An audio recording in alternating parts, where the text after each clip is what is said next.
Walter Hayes nearly hit her because she stepped into his headlights with both hands raised as if surrendering to the rain, her mouth forming the words, "Please help me," while her eyes begged him not to ask any questions he could not safely answer. And in that single blink between brake squeal and silence, his quiet life cracked open like a poorly sealed jar. He had always meant to tighten, but never did. He felt the old Buick shudder beneath him and the steering wheel bite his palms as the wipers dragged a gray curtain back and forth, revealing a woman in a soaked coat standing beside a sedan that listed on a ruined tire, its rim buried in mud, the trunk yawning like a wound where a cheap jack lay at the wrong angle. She was younger than his daughter would have been had fate been kinder. Early 40s perhaps, with a face too composed for the panic that threatened to undo it. And the rain drew lines down her cheeks, so it took him a beat to realize she was crying without making a sound. He killed the engine and opened the door, letting the cold night invade his knees and the lingering ache that lived there, and he told himself this was simply a decent thing, a neighborly thing, the sort of small rescue that made a day mean something. But the way she kept looking past him toward the highway, as if expecting a particular set of headlights, made his heartbeat step faster. She tried to speak, and her voice snagged like a sweater on a nail. Then she swallowed and said the tire iron slipped, and she could not get the lug nuts to budge, and she had been here too long, and it was getting worse by the minute. And Walter heard the word worse as if it had weight, as if worse could arrive in a vehicle and step out and ask to see her. He told her it would be all right, even though he had no evidence for that promise. And when she looked at him with relief so fierce it was almost painful, he felt a strange mix of pride and fear that he recognized from years of supervising men twice his size and half his patience. He moved with the brisk competence he saved for tasks that had rules, popping his trunk, pulling out the heavy iron jack he trusted, setting it under the frame where rust met steel, and each motion steadied him while the rain tapped the hood in a relentless code he could not read. The woman hovered, her hands shaking as she clutched the collar of her coat. And when he asked her name, she hesitated before saying Claire, which might have been the truth or might have been the first safe syllable she could reach. He told her his name and watched a flicker of calculation and gratitude cross her face, the way strangers appraise a person they want to believe in. And then he leaned into the hard part, the iron ring biting his knuckles as he loosened bolts that had no business being this stubborn, one by one, cursing under his breath in a way that made her almost smile. He told her to stand back while he raised the car, and she obeyed too quickly, flinching when a truck roared past and flinging her gaze to the mirror, as if the truck might turn around and come back specifically for her. Under the car, the world was a narrow tunnel of wet light and road grit, and Walter found himself listening for more than rain, for the distinctive rhythm of a heavy engine idling, for doors that shut with the dull certainty of men who already knew your answers. He spun the last nut free and slid the ruined tire off, the rubber torn through as if it had been driven on longer than a careful person would have dared, and he caught a trace of perfume fighting through the scent of wet asphalt and old oil, something clean and faint that made him think of hospital corridors, and that made no sense until he noticed the bandage wrapped crookedly around two of her fingers.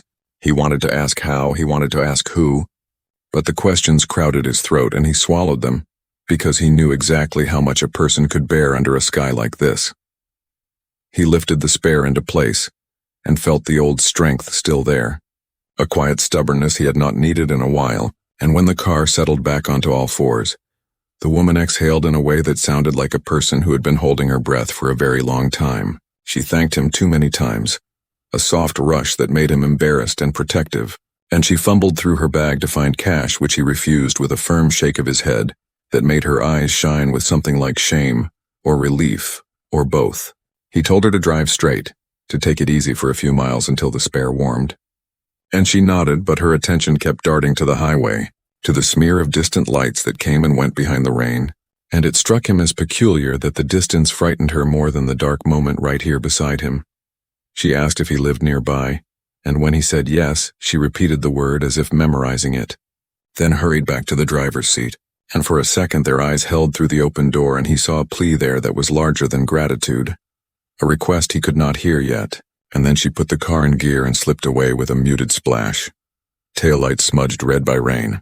Walter stood in the silence that rose after the engine faded, the kind of silence that brings everything else to the surface, and only when he bent to gather the tools did he find the small thing that had fallen from her bag, where it had been jostled on the seat, a silver pendant the size of a nickel with delicate etching that caught his headlight and threw a shard of light across his palm.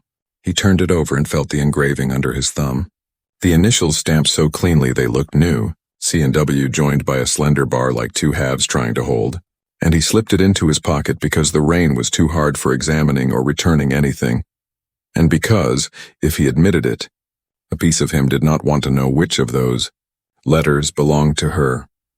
On the drive home, the wipers talked to him in their steady scold, and the road unwound in long dark ribbons that reminded him of every night he had ever chosen the safe answer, and still his mind kept returning to the way Claire had watched the horizon like a hunted thing, and to the way she had asked about where he lived and logged it inside, and to the ruined tire that looked less like bad luck and more like a decision made by someone unfriendly to Mercy.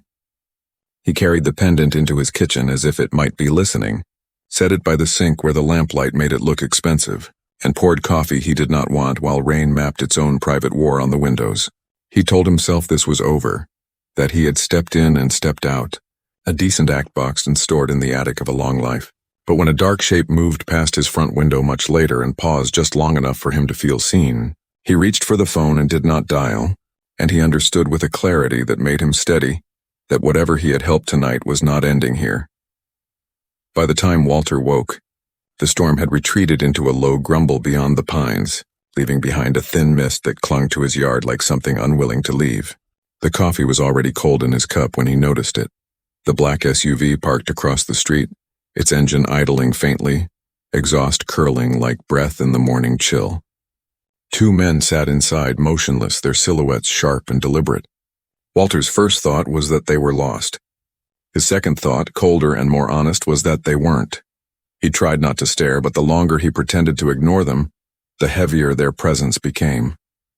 Retired life had its rituals. Coffee at 7, the local radio murmuring old country songs, a crossword that fought back harder than it should. But that morning every sound in the house felt off.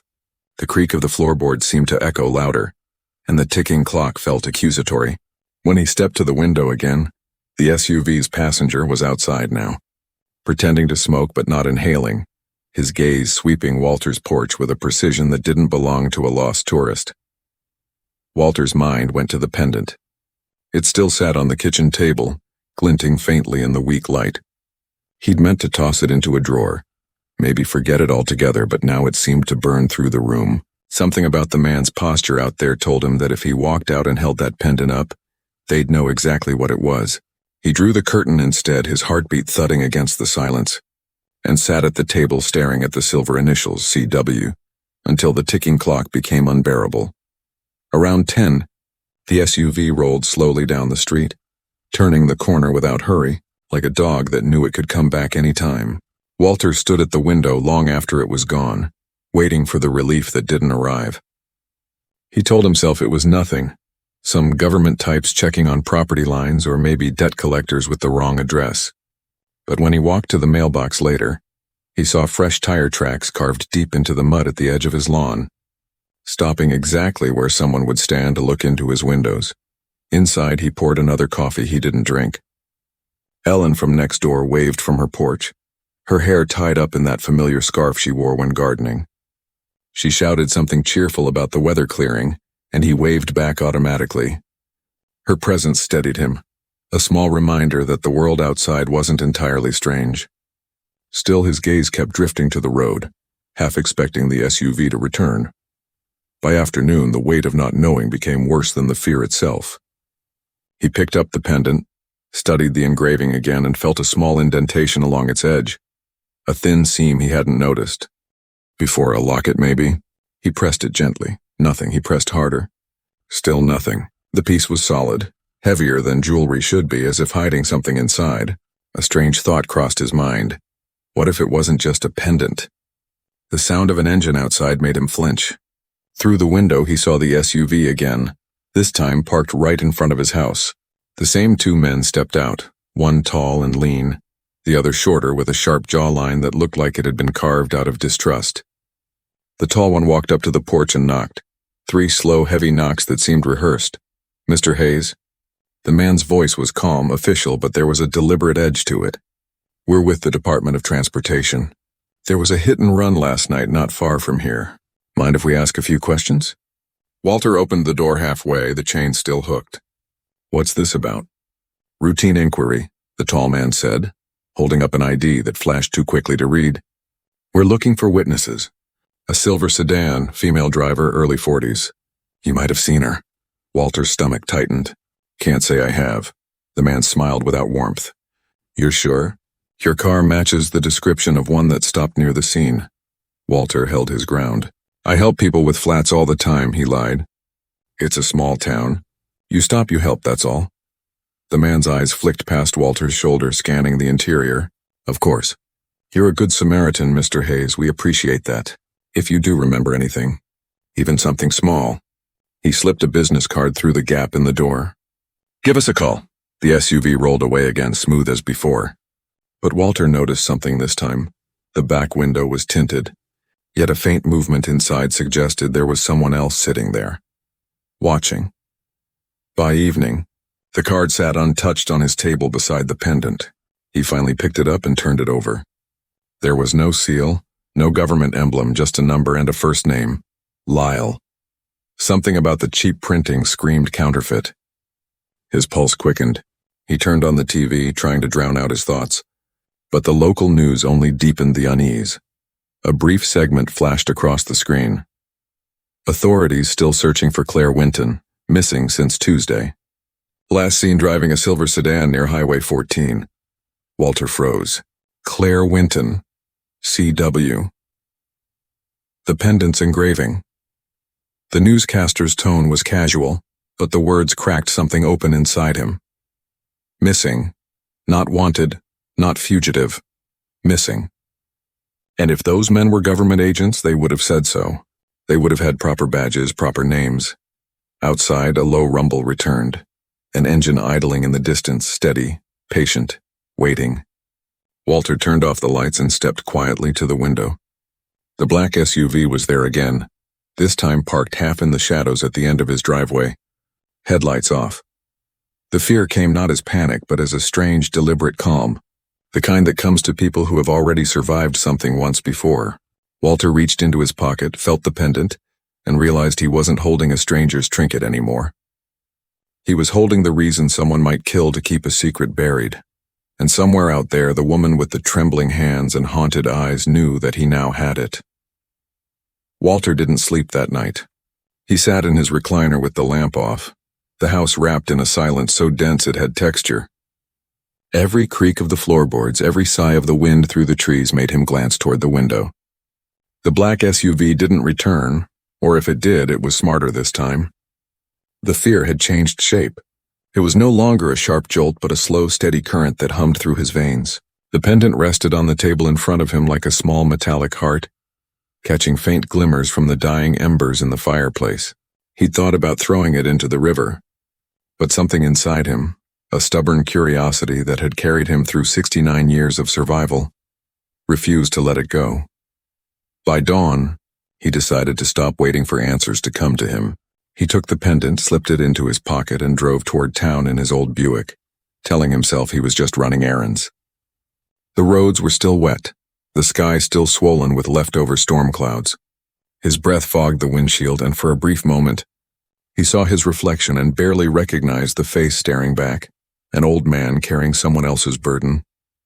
At the diner off Route 6, the smell of bacon and burnt coffee felt almost comforting.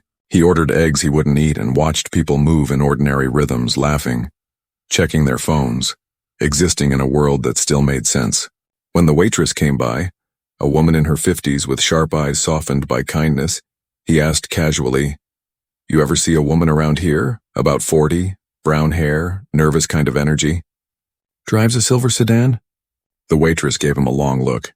"You talking about Claire?" Walter's pulse jumped. "You know her?" "She stopped here a couple of times last week," the waitress said, lowering her voice. "Always paid in cash. Kept looking over her shoulder. Asked if we had rooms for rent even though this ain't that kind of place. Told me she was heading north, then came back 2 days later like she'd changed her mind. Nice woman, though. Sad eyes. Did she say what she was running from?" The waitress hesitated, then leaned closer. Said something about people pretending to be government. Said they wanted something her husband left behind. I figured she was just scared of bill collectors or a divorce gone bad. But she looked hunted. Walter nodded, thanked her, left a tip and walked out feeling as if the ground itself had shifted. So Claire wasn't a random stranger. The men in the SUV weren't random watchers.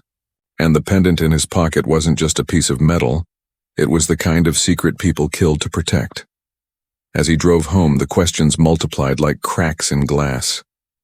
What had her husband done? What could possibly be inside that tiny object that made her run like a fugitive? When he reached his driveway, he noticed something off. His mailbox hung open, papers scattered across the grass. Bills, grocery ads, the usual junk, but one envelope stood out. No return address, just his name typed in neat block letters. Inside was a single piece of paper with 6 words. "You shouldn't have lied, Mr. Hayes." He felt the blood drain from his face.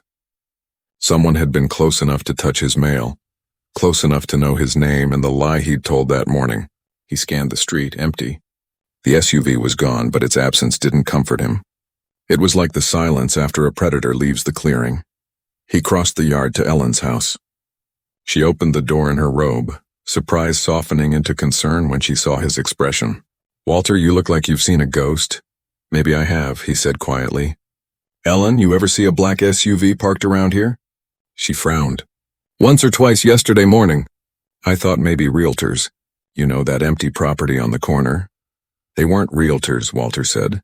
He hesitated, then told her the whole story. The stranded woman, the pendant, the men, the note. Ellen listened without interrupting, her hand covering her mouth when he finished. "You have to call the sheriff," she said. "This isn't safe. They're watching you." "I did yesterday." The deputy acted like I was paranoid. Ellen's voice softened. "You've been alone too long, Walter. Sometimes things feel bigger than they are when you've got no one to talk to." He almost agreed just to comfort her, but something in him resisted the idea that this was all imagination. He handed her the note. The color drained from her face. "This isn't paranoia. Someone's warning you." That evening, Walter sat in the dark again, staring at the pendant in his hand. His fingers traced the seam, and this time, maybe from frustration or pure instinct, he pressed it against the table. Edge, a faint click answered. The pendant split open cleanly in his hand. Inside was a wafer-thin microchip no bigger than a dime. His breath caught. The phone rang. He froze, staring at it as it rattled in its cradle. The sound sliced through the quiet house. On the 3rd ring, he picked up. "Mr. Hayes," a woman's voice whispered. Familiar. Trembling. "Don't talk, just listen. They found me. I don't have much time. Claire? I can't explain everything, but whatever they told you, it's not what it seems. That pendant you have, it's proof. Proof of what they did. Don't give it to anyone. Not the police, not anyone. They're watching you because they think I told you. Please, Walter, don't trust anyone." Static swallowed the line. He shouted her name, but the call ended abruptly. A moment later, headlights flashed across his window. Bright, deliberate, slowing in front of his house before vanishing down the road. Walter stood there, phone in one hand, pendant in the other, realizing 2 terrifying truths at once. Claire was alive, and whoever was hunting her had just confirmed they knew exactly where he lived. Somewhere in the distance, a car door slammed. Then silence. And in that silence, Walter finally understood. This wasn't just about helping a stranger anymore. He was part of something built on lies, and the first one had started with him saying he hadn't seen her. The night air felt thicker than usual, carrying a quiet that pressed down on Walter's chest. He hadn't realized how loud fear could be until it became the only sound left in the room. The phone sat on the table beside the open pendant, its dial tone replaced by a low hum that seemed to vibrate through the floorboards. He wanted to believe Claire's voice had been a dream, but the fear in it, raw, trembling human, had been too real. Somewhere out there she was running again. And because of one small act of decency, her ghosts had found their way to his doorstep. The wind outside rose suddenly, rattling the windows. Then came the unmistakable crunch of tires on gravel. Walter killed the lights and moved to the window, his pulse loud in his ears. Headlights approached slowly up the hill. A single car this time, not the black SUV.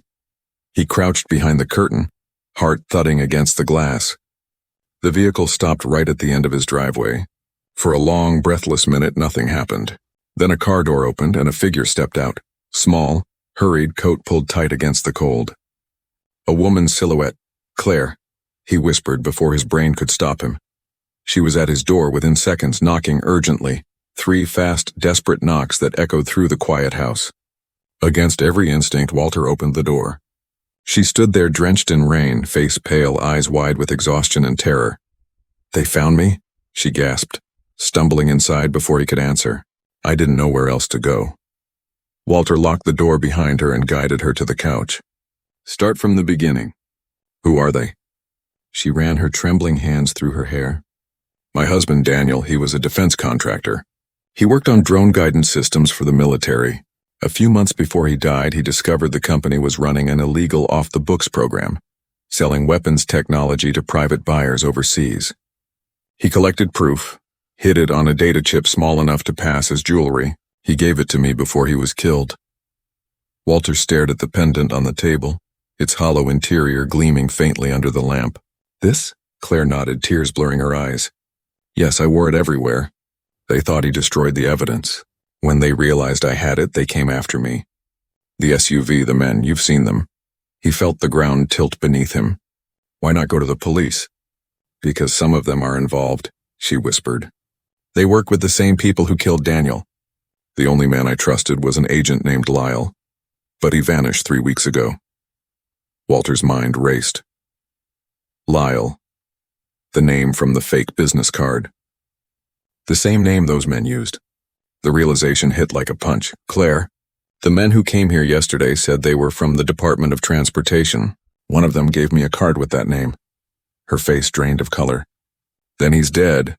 They're using his name." A pounding noise interrupted her words, heavy, deliberate, from outside the house. Walter froze, motioning for her to stay silent. Another knock followed, this time on the back door. Whoever it was knew the layout of his house. Claire's hands clutched the armrest, her breathing ragged.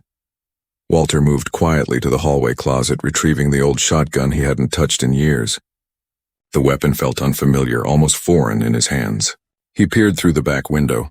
Nothing, just the trembling outline of trees. Then a shape detached itself from the darkness. A man in a raincoat standing motionless, watching the house. The man lifted his hand slowly, revealing something small and metallic. A phone. It rang. Inside, Walter's phone lit up on the table, vibrating across the wood. He didn't answer, but the ringing didn't stop. It echoed through the walls, the ceiling, until it felt like the whole house was alive with it. Claire whispered. "They're trying to scare you." Walter steadied his voice. "It's working." He motioned for her to move toward the basement door. They slipped down the narrow steps, the air growing colder with each creak. The ringing stopped abruptly, replaced by a new sound. Glass shattering upstairs. Walter held his breath. Someone was inside, footsteps slow, careful, 2 of them. The faint click of boots on hardwood. The house moaned under their weight. Claire pressed herself against the wall, whispering, "There's a truck in the old logging trail a mile north. We can take it. But we have to move now." He nodded. "Go through the cellar door. I'll buy us a minute." She shook her head fiercely. "No," he forced a half smile. "You said you wanted to live, right? Then go." Before she could argue, another crash upstairs sent dust raining from the beams. Walter aimed the shotgun at the cellar stairs as faint light spilled down. A shadow crossed it, tall, silent. Then another. He pulled the trigger. The blast shattered the dark, echoing through the small house. Someone cursed above, a heavy thud followed, then retreating footsteps. Claire grabbed his arm. "We have to go!" They ran out the cellar door into the freezing night, slipping on wet leaves, lungs burning with cold air. The woods swallowed them whole. Behind them, a fire began to bloom from the broken window, the scent of gasoline unmistakable. They hadn't come to scare him. They'd come to burn everything. By the time they reached the trail, the sky was flickering orange in the distance. Walter could barely breathe, his knees screaming with every step. The truck sat under a tarp just where she said. He fumbled with the keys she handed him. As the engine coughed to life, Claire whispered, "If we can reach Agent Decker in the city, we'll be safe."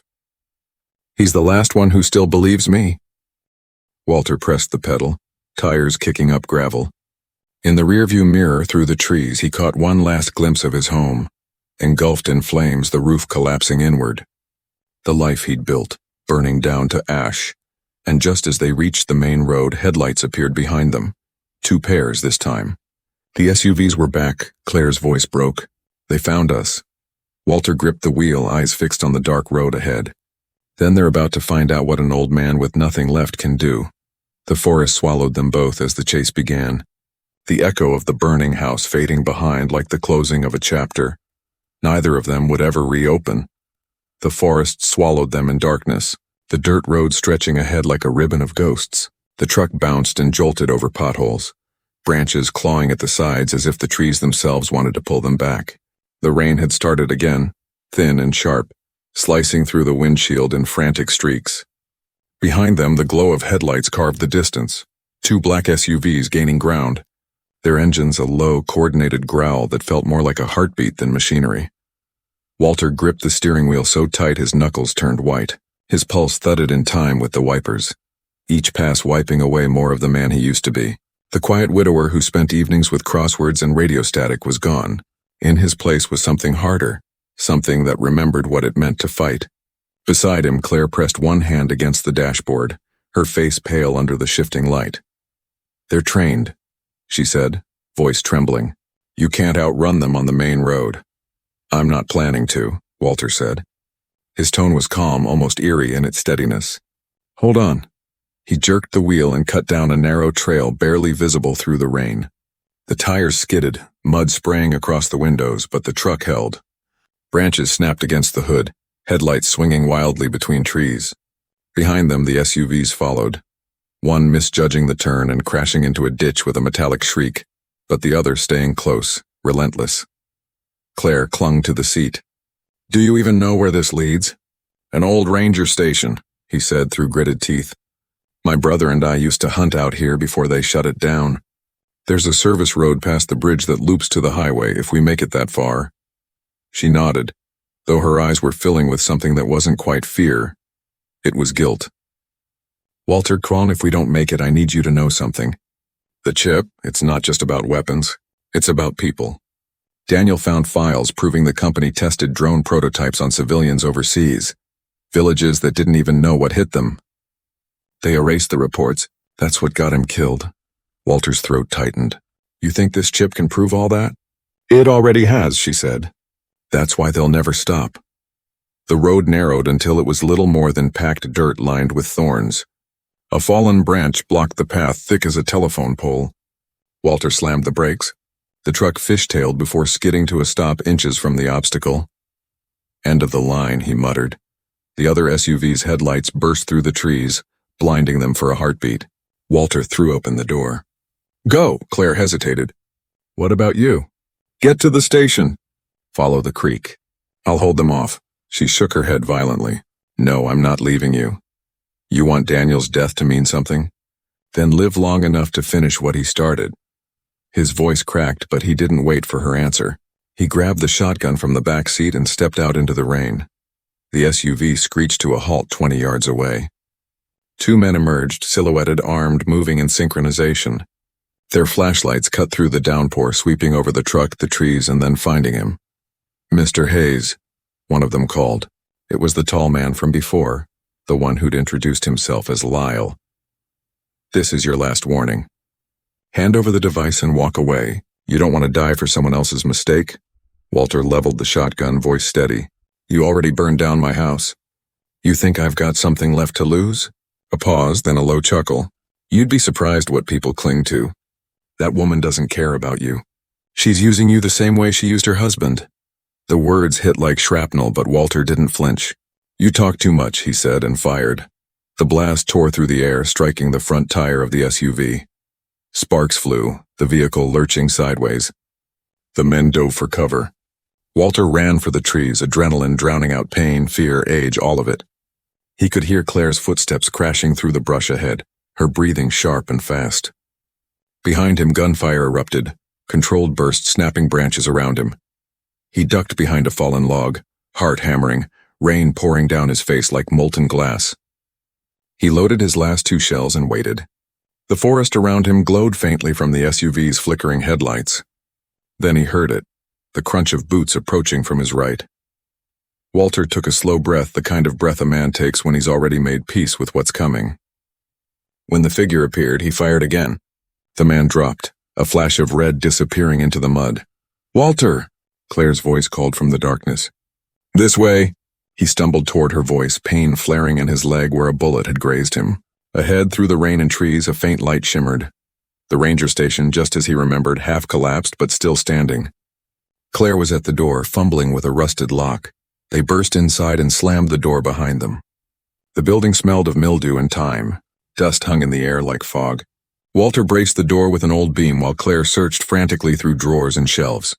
"What are you looking for?" he asked, panting. "A radio," she said. "There used to be one here." Walter turned toward a broken console near the wall and found it, a battered transceiver half covered in cobwebs. He twisted the dials, static filling the room. "Try frequency 86.2, she said breathlessly. "It's Decker's emergency line." Walter adjusted it, static shifting into faint beeps. Then a voice, distant male. "This is Agent Decker.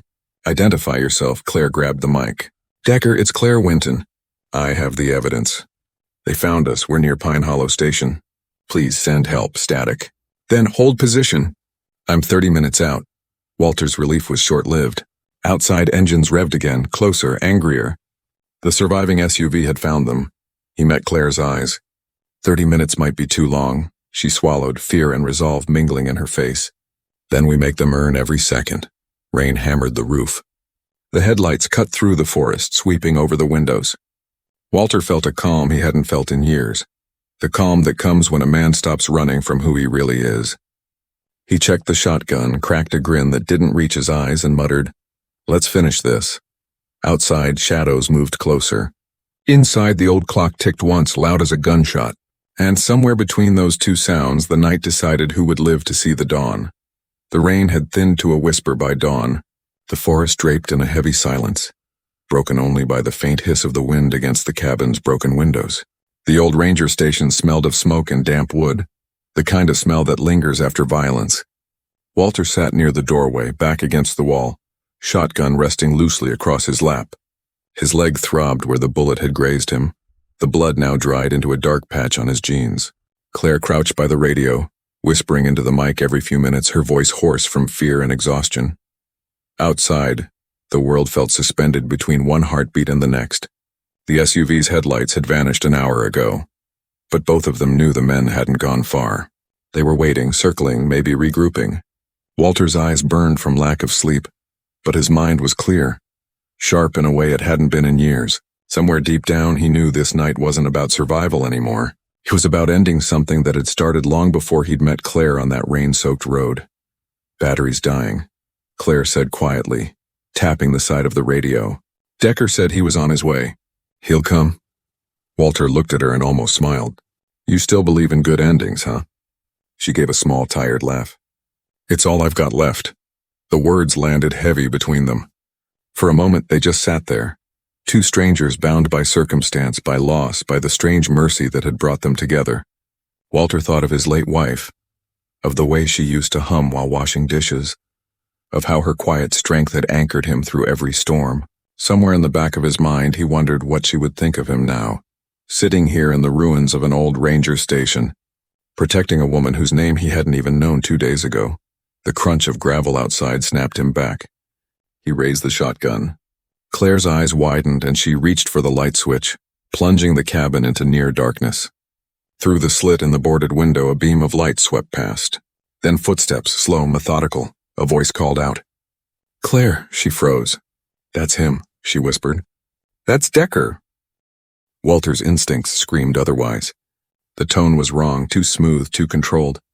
He motioned for her to stay quiet, but she was already at the door, pulling the latch. "Claire, wait." The door creaked open. A tall figure stepped inside, drenched, his badge glinting faintly under the pale morning light. "Agent Decker," he said calmly. "You're safe now." Walter kept the shotgun raised. "If you're Decker, prove it. What's your clearance code?" The man smiled faintly. "Codes are for people who don't trust each other." That was all Walter needed to hear. He fired. The blast echoed through the cabin, throwing the man backward into the mud outside. Claire screamed, dropping to her knees beside the doorway. "Walter, what did you—" The man coughed, rolling onto his back, his gun clattering out of reach. "You're making a mistake," he rasped. "I'm with her husband." Walter hesitated. Her husband's dead. The man smiled, lips streaked with blood. You sure about that? Claire froze, her expression collapsing into disbelief. No, Daniel's gone. You saw what they wanted you to see. The man interrupted weakly. He's alive, hiding. He sent me to find you. Walter stared at her. Is this true? Claire shook her head, trembling. No, Daniel died in an explosion. They told me the man's laugh was broken, wet. He faked it, Claire. He was the one selling the data. He made you believe you were running from them, but you've been running from him. The silence that followed was unbearable. Claire stumbled backward, tears streaking through the dirt on her face. You're lying. But Walter could see it. The crack of realization in her eyes, the slow unraveling of certainty. The truth had landed, and it was poison. The man coughed again, the effort tearing through his lungs. The microchip. Daniel made it. A failsafe. He didn't want anyone else to have it, not even you. Hand it over, and I'll make sure this ends clean. Claire's shoulders shook as she reached for the pendant on the table. Walter caught her wrist gently. You give that to him, we both die. You know that. Her eyes met his, desperate, pleading. I don't know what's true anymore, Walter. Then trust what you've seen, he said softly. Not what they say. The sound of another engine roared from the road, this one different. Faster, a new vehicle. Tires grinding to a stop. Doors slamming. Shouted voices. Within seconds, beams of flashlight swept the forest. Federal agents. Someone barked. Drop your weapons. Walter lowered the shotgun, relief and disbelief tangling in his chest. The real Decker burst through the trees, weapon raised, his face drawn and cold. Behind him, 2 officers restrained the wounded imposter. Claire stood frozen as the truth unraveled in front of her, Decker's words confirming it all. Daniel Winton had survived the explosion. He had sold the technology. He had orchestrated everything to erase anyone who could expose him, including his own wife. The men in the SUVs worked for him. The chip hadn't just been evidence, it was insurance. Proof that could destroy him if it ever surfaced. When the sun finally broke through the clouds, Claire sat on the cabin steps, wrapped in a blanket, staring at the light pushing through the mist. Walter sat beside her, leg bandaged, exhausted but alive. Neither spoke for a long time. Finally, Claire whispered, He used to say some people are born to build and others to survive what they build. I guess I know which one I am now. Walter nodded slowly, and maybe that's the point. Maybe surviving isn't the end of the story. Maybe it's what gives it meaning. She looked at him, eyes red but steady. You lost your home because of me. I lost it to find something worth saving, he said simply. You reminded me there's still a reason to stand up, even when it's easier to sit down. As they drove away in the federal convoy, the burned remains of Walter's house faded behind the trees. The pendant, now sealed in an evidence bag, glimmered faintly in the morning light. Claire rested her head against the window, tears drying in the sun. Walter watched the horizon, feeling something he hadn't felt in years. Not peace exactly, but purpose. He'd stepped out to help a stranger, and in doing so, found the part of himself that life's quiet had nearly buried. And as the road unwound before them, he thought about how easily one act of kindness could open the door to chaos, and how sometimes chaos was the only path to becoming whole again.